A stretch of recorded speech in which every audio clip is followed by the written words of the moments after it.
اعوذ باللہ من الشیطان الرجیم بسم اللہ الرحمن الرحیم وَإِذْ قُلْتُمْ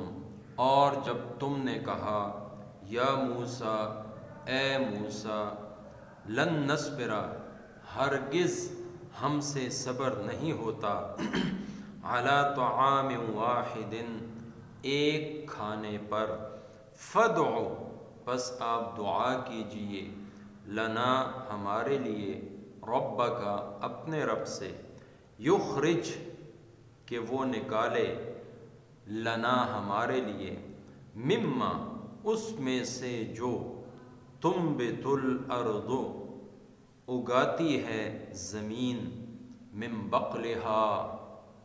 کچھ ساگ وقثائہا اور ککڑی وفومہا اور لہسن وعدسہا اور مسور وبصلہا اور پیاز قال موسیٰ علیہ السلام نے فرمایا اتستبدلون آیا تم بدلنا چاہتے ہو الذی اس چیز کو ہوا ادنا کہ وہ ادنا ہے بالذی بدلے اس چیز کے ہوا خیر جو بہتر ہے اہبتو اچھا اترو مصرن کسی شہر میں فَإِنَّ پس بے شک لکم تمہارے لیے ہوگا ما سألتم جو تم لوگوں نے مانگا وضربت اور مقرر کر دی گئی علیہم ان پر الذلت ذلت خواری والمسکنت اور ناداری محتاجی وباء اور وہ لوٹے بغضب من اللہ خدا کے غضب میں ذالک یہ بأنہم بدلے اس کے تھا کہ وہ لوگ کانو تھے یکفرون انکار کرتے بآیات اللہ اللہ تعالیٰ کی آیتوں کا وَيَقْتُلُونَ اور قتل کرتے النبیین پیغمبروں کو بغیر الحق ناحق ذالک بما یہ بدلہ تھا عصوا ان کی نافرمانیوں وَكَانُوا يَعْتَدُونَ اور ان کے حد سے بڑھنے کا۔ سورۃ البقرہ کا 7واں رکوع یہاں مکمل ہوا۔ 61 نمبر آیت آج کے درس میں شامل ہے۔ اللہ جل جلالہ نے ان دو رکوعات میں یعنی چھٹے رکوع اور 7ویں رکوع میں اللہ رب العزت نے بنی اسرائیل پر کی گئی اپنی نعمتوں کا تذکرہ کیا، اس کے ساتھ ساتھ دو عذابوں کا، دو سزاؤں کا بھی ذکر فرمایا۔ انعامات کی تعداد 8 تھی، جن میں سے 7 چھٹے رکوع میں اور 8ویں وہ 7ویں رکوع میں بیان ہوئی، اور ان دونوں رکوعات کی آخری آیت میں اللہ رب العزت نے اس عذاب کا تذکرہ کیا جو اس قوم پر، قوم یہود پر، بنی اسرائیل پر اللہ کی طرف سے نازل ہوا۔ پچھلے رکوع کی آخری آیت میں رجزا من السماء کے الفاظ سے عذاب کو بیان کیا گیا، جس کی ہم نے تفسیر پڑھی کہ اس سے مراد طاعون کی بیماری تھی کہ ایک دوپہر میں ان کے 70,000 افراد کو نگل گئی۔ اب دوسرا جو ان کے اوپر عذاب مسلط تھا وہ اس آیت کریمہ میں ہے۔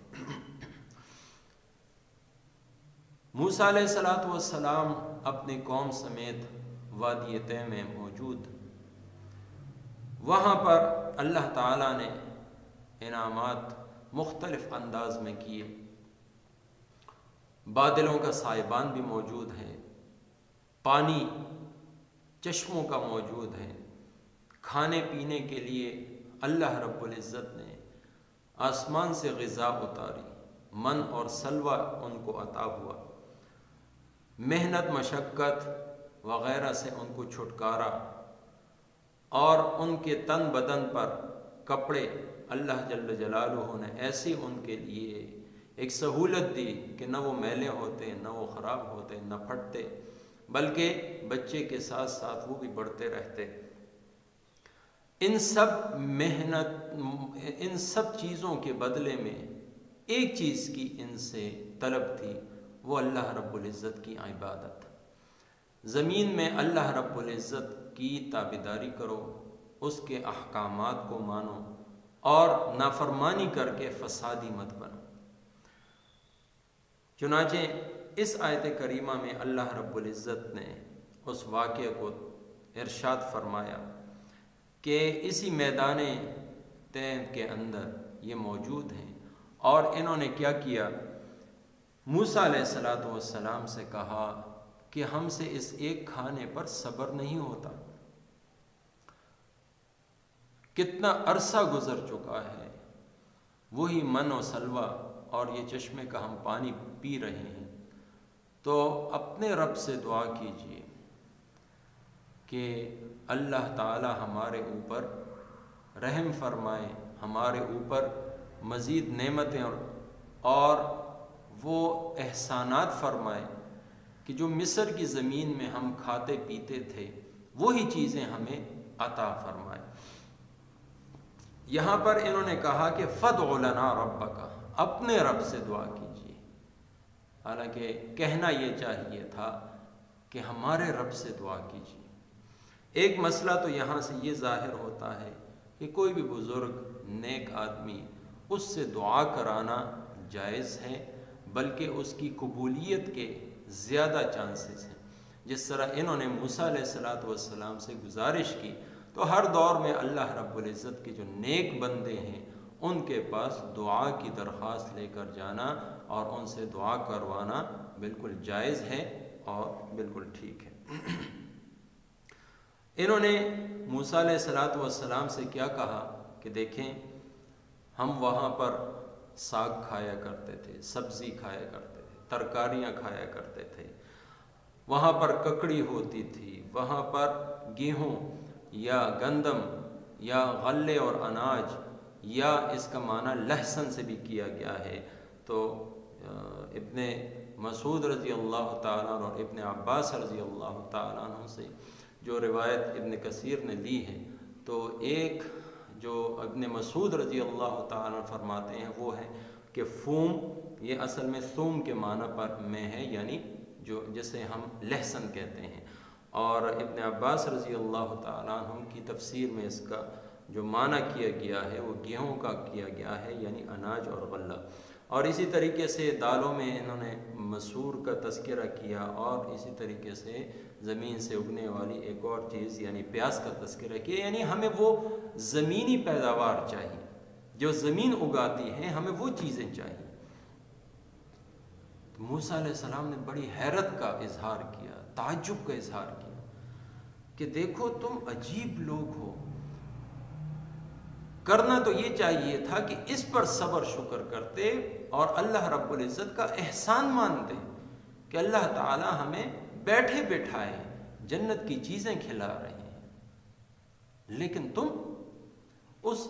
اوپر سے نازل شدہ چیزوں کی بجائے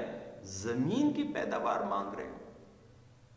یعنی جو اعلیٰ چیز ہے اس کو چھوڑ رہے ہو، اور یہ جو ادنا چیز ہے اس کو تم پانے کی تمنا کر رہے ہو،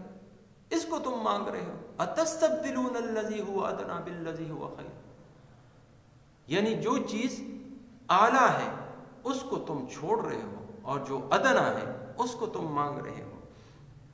تو انہوں نے جب یہ سوال کیا، ادنا کو اختیار کرنے کا اور اعلیٰ کو چھوڑنے کا اپنا ارادہ ظاہر کیا، تو موسیٰ علیہ السلام نے ایسی ہی دعا ان کے لیے کر دی کہ یا اللہ، یہ لوگ زمینی پیداوار چاہتے ہیں، جو چیزیں زمین اگاتی ہے وہ چاہتے ہیں، ان کو عطا فرما۔ تو اللہ جل جلالہ نے موسیٰ علیہ السلام کے توسط سے ان سے فرمایا، اہبطوا مصرا، یہ قریبی جو شہر ہے اس کی طرف چلے جاؤ، وہاں پر تمہیں وہ کچھ ملے گا جو تم مانگتے ہو۔ اللہ تعالیٰ نے اس کے بعد اس عذاب کا تذکرہ کیا جو ان کے اوپر اللہ تعالیٰ کی طرف سے مسلط ہوا۔ وہ کیا ہے؟ ضربت علیہم الذلہ والمسکنہ وباؤوا بغضب من اللہ۔ اللہ تعالیٰ کا غصہ ہوا ان کا، اللہ تعالیٰ کا غضب ہوا ان کے اوپر، اور ان کے اوپر اللہ تعالیٰ نے مسکنت، ذلت، خواری اور محتاجی اور ناداری ان چیزوں کو مسلط کر دیا۔ یعنی یہ دنیا میں جہاں بھی رہیں گے، ایک تو یہ ہے کہ ذلیل اور خوار رہیں گے۔ اگر اسلامی حکومت ہے تو وہاں جزیہ دے کر رہے، اور اسی طریقے سے جب نبی علیہ الصلاۃ والسلام کو اللہ رب العزت نے مدینہ طیبہ کی ریاست میں استحکام بخشا تو نبی علیہ الصلاۃ والسلام نے یہود کے قبائل کو وہاں سے نکال دیا، اور پھر وہ دور بھی آیا کہ ان کو خیبر سے بھی نکال دیا گیا، اور ان کے اوپر وہ بھی وقت آیا جب ایک قبیلے نے بدعہدی کی، غداری کی، تو ان کے تمام جوانوں کو اور ان کے تمام جو مرد حضرات ہیں ان کو قتل کر دیا گیا۔ تو یہ ساری چیزیں مسکنت اور محتاجی، اور دنیا میں جہاں بھی یہ رہیں گے تو وہاں پر یہ دوسروں کے محتاج بن کر رہیں گے۔ قرآن کریم نے اسی چیز کی وضاحت سورہ آل عمران میں بھی فرمائی ہے کہ وہ ضربت علیہم الذلہ اینما ثقفوا الا بحبل من اللہ وحبل من الناس۔ یا تو یہ اللہ رب العزت کی اس چھوٹ کے اندر آ جائیں، اور یا پھر لوگوں سے صلح کے ذریعے سے کسی جگہ پر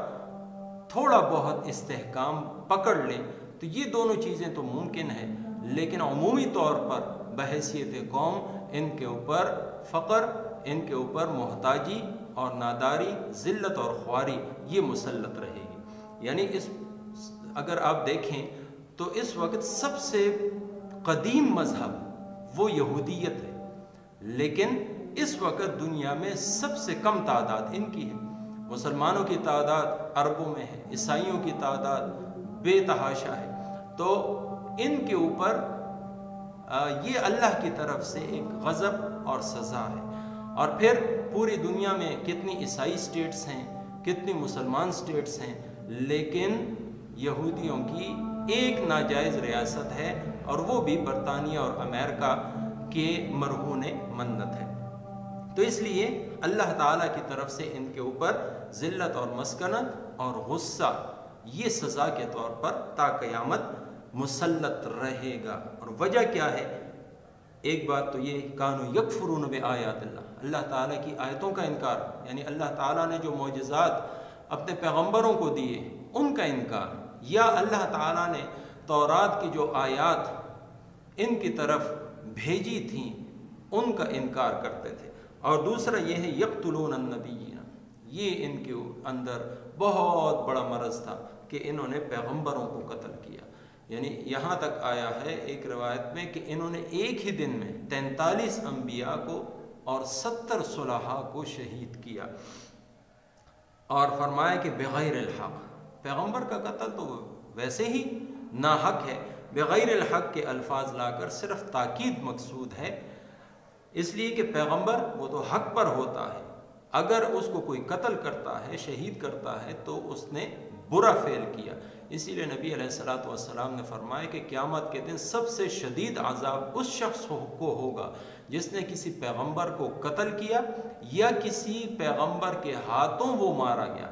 تو وہ شدید عذاب میں مبتلا ہوگا۔ اور پھر فرمایا کہ ذالک بما عصوا وکانوا یعتدون، ایک تو کھلم کھلا نافرمانیاں کرتے تھے،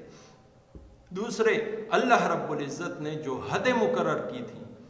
ان کو پھلانگتے تھے، اس کی وجہ سے ان کے اوپر ذلت اور رسوائی کا اور اسی طریقے سے محتاجی کا اور اللہ رب العزت کے غضب کا جو عذاب ہے، جو سزا ہے، وہ مسلط کر دی گئی۔ تو ان چیزوں سے امت مسلمہ کو ایک سبق ہے، وہ یہ ہے کہ اللہ رب العزت کی نافرمانی سے اپنے آپ کو بچاؤ، اور جو حدیں اللہ تعالیٰ نے مقرر کی ہیں ان لمٹس کے اندر رہتے ہوئے اپنی زندگیاں گزاریں، اور اللہ رب العزت نے جو نشانیاں جو آیات قرآن کریم کی صورت میں نبی علیہ الصلوۃ والسلام کے معجزات کی صورت میں اس امت کو دی ہیں اور دنیا میں وہ موجود ہیں، ان کے تذکرے موجود ہیں کتابوں میں، احادیث کی کتب میں، تو ان کے اوپر ایمان لانا اور ان آیات کے مطابق، ان احکامات کے مطابق اپنی زندگیوں کو سنوارنا۔ اگر اللہ تعالیٰ کی اتنی لاڈلی قوم ان فرامین کو چھوڑنے کی وجہ سے مغضوب ہو سکتی ہے اور اللہ تعالیٰ کے غصے کا شکار ہو سکتی ہے، غضب کا اور عذاب کا شکار ہو سکتی ہے، تو ہر وہ شخص چاہے وہ کوئی بھی ہو، جب وہ اللہ کی نافرمانی کھلم کھلا کرے گا اور یا بحیثیت قوم کرے گا، تو وہ بھی ان ہی قوموں کی طرح سے اللہ تعالیٰ کی سزا کے مستحق ہو جائیں گے۔ اللہ تعالیٰ مجھے، آپ کو اور تمام مسلمانوں کو قرآن اور سنت خیر الانام سمجھنے، سیکھنے، عمل کرنے اور پھیلانے کی توفیق عطا فرمائے۔ ترجمہ دہرا لیتے ہیں۔ وَإِذْ قُلْتُمْ، اور جب کہا تم نے، یا موسیٰ، اے موسیٰ، لن نصبر، ہرگز ہم سے صبر نہ ہوگا، علی طعام واحد، ایک کھانے پر، فادع لنا، پس آپ دعا کیجئے ہمارے لیے، ربک، اپنے رب سے، یخرج لنا، کہ وہ نکالے ہمارے لیے، مما، اس میں سے جو، تنبت الارض، زمین اگاتی ہے، من بقلہا، کچھ ساگ، وقثائہا، اور ککڑی، وفومہا، اور لہسن، وعدسہا، اور مسور، وبصلہا، اور پیاز۔ قال، فرمایا موسیٰ علیہ السلام نے، اتستبدلون، آیا تم بدلنا چاہتے ہو، الذی، اس چیز کو، ہوا ادنا، جو ادنا ہے، بالذی، بدلے اس چیز کے، ہوا خیر، جو بہتر ہے، اہبطوا، اچھا اترو، مصرن، کسی شہر میں، فَإِنَّ لَكُمْ، پس بے شک تمہارے لیے، ما، وہ کچھ ہے جو، سألتم، تم نے مانگا، وَضُرِبَتْ، اور مقرر کر دی گئی، علیہم، ان کے اوپر، الذلۃ، خواری، والمسکنۃ، اور ناداری، وباءوا، اور لوٹے وہ، بغضب من اللہ، خدا کے غضب میں، ذالک بأنہم، یہ بدلہ تھا اس کا کہ وہ لوگ، کانو، تھے، یکفرون، انکار کرتے، بآیات اللہ، اللہ تعالیٰ کی آیتوں کا، ویقتلون النبیین، اور قتل کرتے انبیاء کو، بغیر الحق، ناحق، ذالک بما عصوا، یہ بدلہ تھا ان کی نافرمانیوں کا، وکانو یعتدون، اور اس کا کہ وہ لوگ حد سے بڑھنے والے تھے۔ وما توفیقی الا باللہ۔